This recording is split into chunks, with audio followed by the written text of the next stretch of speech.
आखिर क्या खतरा था उनको उस नई नवेली दुल्हन के पति से? क्या खतरा था आपको उन बच्चों से जिनके पिता को आपने उनकी नज़रों के सामने इतनी बेरहमी से मार दिया? कौन सी किताबें पढ़ रहे हो ये तुम, जिसमें आप ये नहीं पूछते अपने धर्म के ठेकेदारों से, जिनमें ये लिखा है कि धर्म पूछ कर मार दो। खतरा आपको अपनी कौम से है, हिंदुओं से नहीं। उनके मन में बेचैनी है, हर एक हिंदू का और इंसानियत का, कि आखिर ये क्या हुआ है। क्या ये चंद लोग इतनी ताकत रखते हैं कि करोड़ों की संख्या वाले देश में ये कोहराम मचा सके?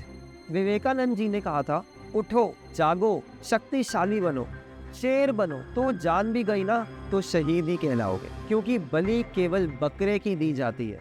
क्यों उठकर खड़े नहीं होते आप और दहाड़ कर नहीं पूछते आपके धर्म के उन ठेकेदारों से कि आखिर क्या खतरा था उनको उस नई नवेली दुल्हन के पति से, जो ये सोचकर अपनी बीवी को कश्मीर ले आया कि चलो तुम्हें हमारे देश का स्वर्ग दिखा लाता हूँ। वो कश्मीर जिसे भारत का मिनी स्विट्जरलैंड कहते हैं। क्या खतरा था आपको उनसे कि आपने एक औरत के सामने उसके पति को जलील करके फिर मौत के घाट उतार दिया? क्या खतरा था आपको उन बच्चों से जिनके पिता को आपने उनकी नजरों के सामने इतनी बेरहमी से मार दिया? औरतें मजबूर हो गई थी अपने सर पर दुपट्टा बांधने को और अपनी नन्ही लाडली को वो पोशाक पहनाने को जिससे उनका धर्म ढक जाए। कौन सी किताबें पढ़ रहे हो ये तुम, जिसमें आप ये नहीं पूछते अपने धर्म के ठेकेदारों से, जिनमें ये लिखा है कि धर्म पूछ कर मार दो? ये कैसा कट्टरवाद है कि अपने खुदा को बचाने के लिए तुम्हें मासूमों को मारने की जरूरत आन पड़ी? अब वक्त है जब आपको अपने देश और अपनी कौम में से किसी एक को चुनना होगा। आप मानोगे, हम आज भी आपको आपके धर्म से जज नहीं करेंगे, लेकिन आपको बता दूं, अगर आप गलत को गलत बोलने की हिम्मत रखते हो ना, तो ही ये वाली बात आपके लिए सही रहेगी। क्यों नहीं कहते कि बस करो, हमें और शर्मिंदा मत करो। खतरा आपको अपनी कौम से है, हिंदुओं से नहीं। कितना मुश्किल है ये समझना और कितना वक्त लगेगा, कितनी जानें गंवाई जाएंगी आपको गलत को गलत बोलने की हिम्मत देने के लिए। दरअसल ये गलती हिंदुओं की है। ये हिंदू इकट्ठे ही नहीं होते।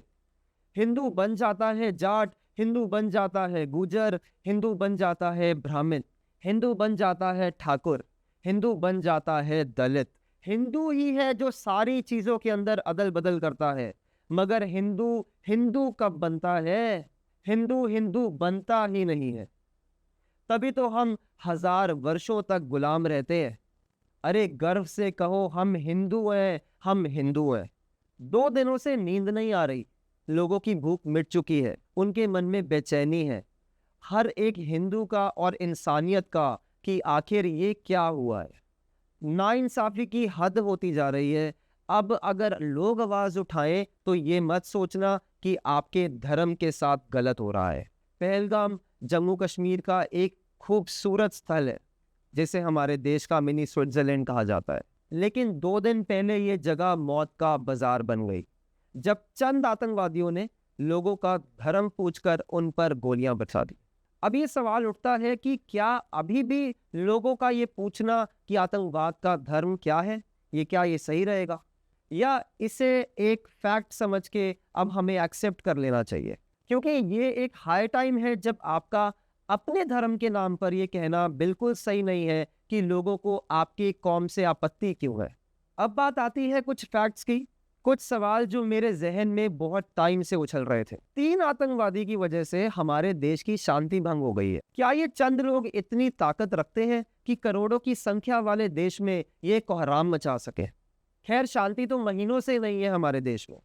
कल को लोग भाषा पे लड़ रहे थे, और बंगाल में जो हो रहा है वो शांति का प्रतीक तो बिल्कुल भी नहीं है। कर्नाटक, केरला, बेंगलोर, महाराष्ट्र, क्या हो गया है आखिर लोगों को? और अब ये सब कुछ किसने हक दिया है आपको कि किसी को उनका धर्म पूछकर आप उन्हें मार दें? अरे ये बेचारे तो मर के भी रोड पर कैंडल मार्च करते हैं या फिर नारे लगाते हैं। आप इनके बीच रहते हो, सुरक्षित हो, फिर भी ऐसा क्यों कर रहे हैं आपके लोग?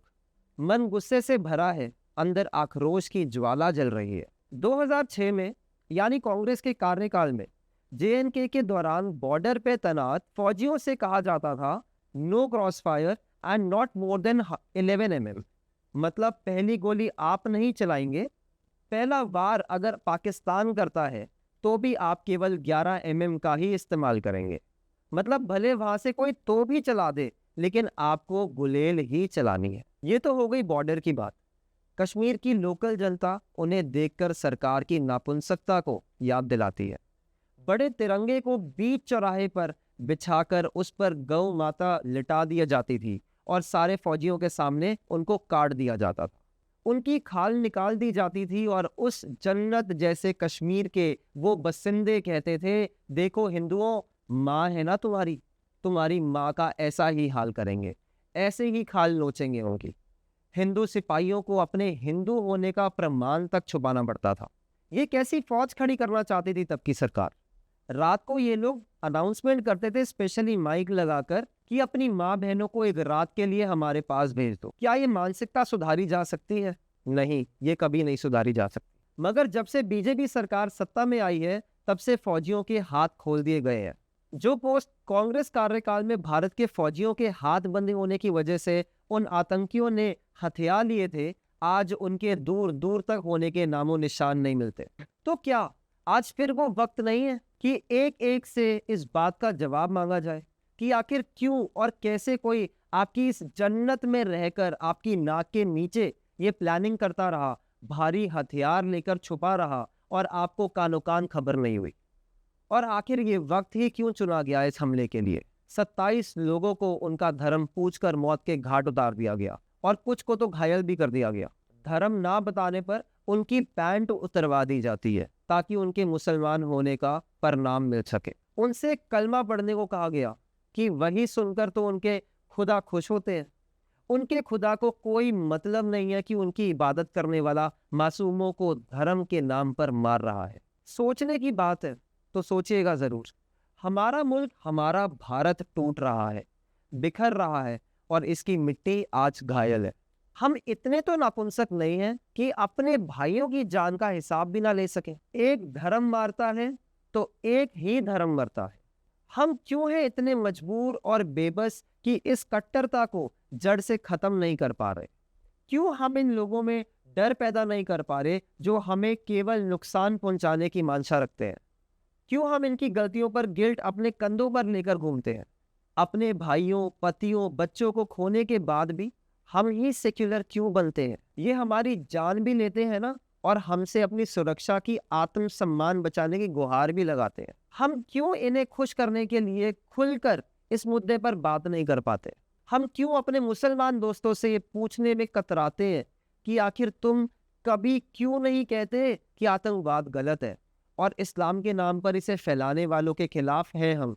क्यों ये एक तरफा भाईचारे का रिश्ता निभा रहे हैं? हाँ, अपने धर्म को बचाइए, लेकिन आतंकवाद की गंध से, इस्लाम को हथियारों की कौम बनाने वाले लोगों से। क्योंकि कब तक हम इस भाईचारे के रिश्ते को अकेले ही अपने कंधों पर लेकर चलेंगे? आज हमारा दिल रो रहा है उस बेटी को अपने पिता का पार्थिव शरीर पर आंसू बहाते देख, उस औरत की वो निर्मम तस्वीर देखकर जहां वो अपने पति की लाश के बगल में बैठी है मगर उसके आंसू सूख चुके हैं। आज आतंकवाद ने केवल उनके पिता, उनके पति या उनकी बेटों को नहीं मारा, उन्होंने मार दिया है एक बेटी के गुरूर को, एक पत्नी के प्रेम को और एक माँ की ममता को। आज वो अपनों को खोकर खुद को भी खो चुके हैं।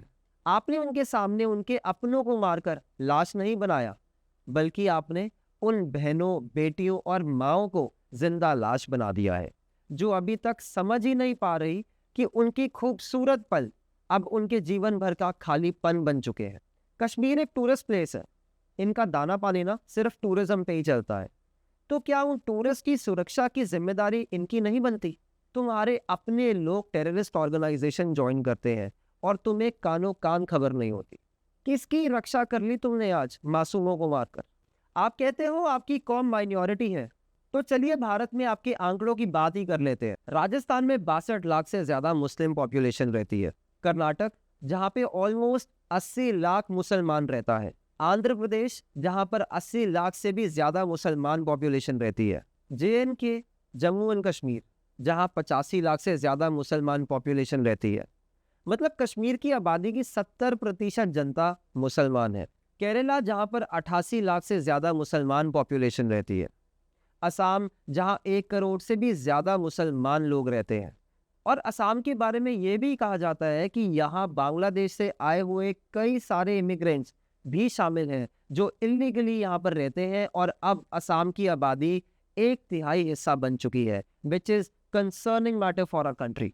महाराष्ट्र जहाँ पर 1 करोड़ 29 लाख मुसलमान पॉपुलेशन रहती है, बिहार जहाँ 1 करोड़ 75 लाख से ज़्यादा मुसलमान रहते हैं, वेस्ट बंगाल जहाँ 2 करोड़ 46 लाख से ज़्यादा मुसलमान रहते हैं, और यहाँ पर भी बांग्लादेश से आए कई इमिग्रेंट्स इलीगली रह रहे हैं। उत्तर प्रदेश जहाँ 3 करोड़ 85 लाख के आसपास मुसलमान लोग रहते हैं। अब बताइए जनाब कि ये किस एंगल से माइनॉरिटी साउंड करता है, और क्या इतने सारे लोगों को सिर्फ हिंदू धर्म से ही खतरा है? दुनिया भर में भी ये लोग अशांति फैला रहे हैं।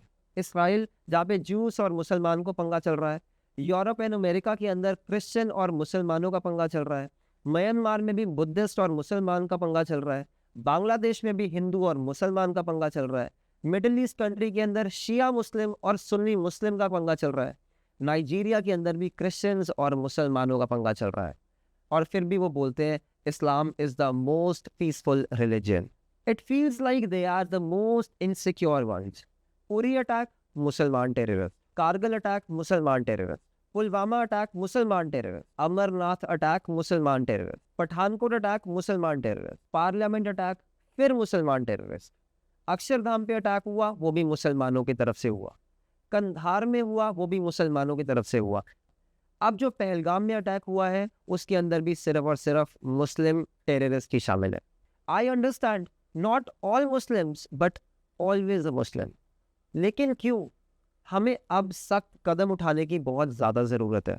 वक्त आ चुका है उन आतंकवाद को ख़त्म करने का, ऐसे ख्याल, ऐसी नीच सोच रखने वालों को जड़ से उखाड़ देने का। ये देश हमारा है, हम हैं इस देश के रखवाले। कोई ऐरा गैरा उठकर हमसे हमारा धर्म पूछकर हमें मार नहीं सकता। इतनी ताकत होनी चाहिए हमें। ये कश्मीर भारत का है और भारत का ही रहेगा, ये भूलना मत। दुनिया बुरी इसलिए नहीं है क्योंकि बुरे लोगों के हाथ में ताकत है।